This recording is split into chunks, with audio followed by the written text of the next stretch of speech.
Moi, je reviens je viens de passer 8 jours en Ukraine, là, et j'ai accompagné des volontaires français. C'est-à-dire que, vous savez, il y a un certain nombre.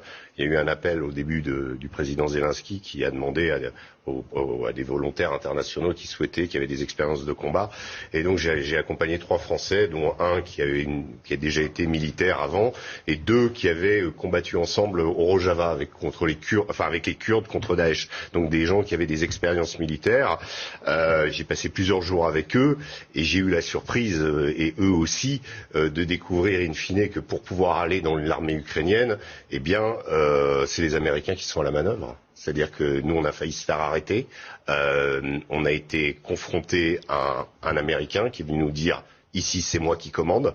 C'est pas les Ukrainiens qui commandent, c'est moi qui commande. Je parle de la formation et de l'enrôlement dans l'armée ukrainienne de volontaires internationaux. Voilà. Le type m'a même donné son nom. C'est un ancien de la guerre d'Irak. J'ai fait mes vérifications. C'est un reportage qu'on peut retrouver dans le Figaro Magazine de cette semaine.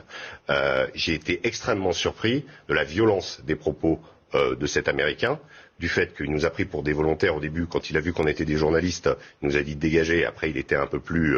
mais en l'occurrence, c'est moi qui commande. Vous enlevez les puces de vos portables, surtout les puces internationaux. On vous donnera d'autres puces, etc.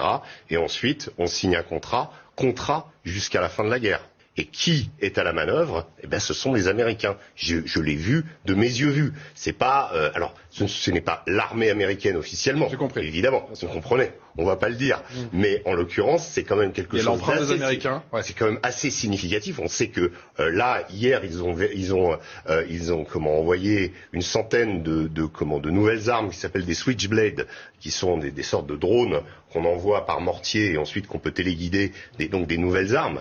Officiellement, ils l'ont fait et ils vont le faire. Donc, ils ont quand même opéré par rapport à ce que dit Karim, c'est quand même la vérité.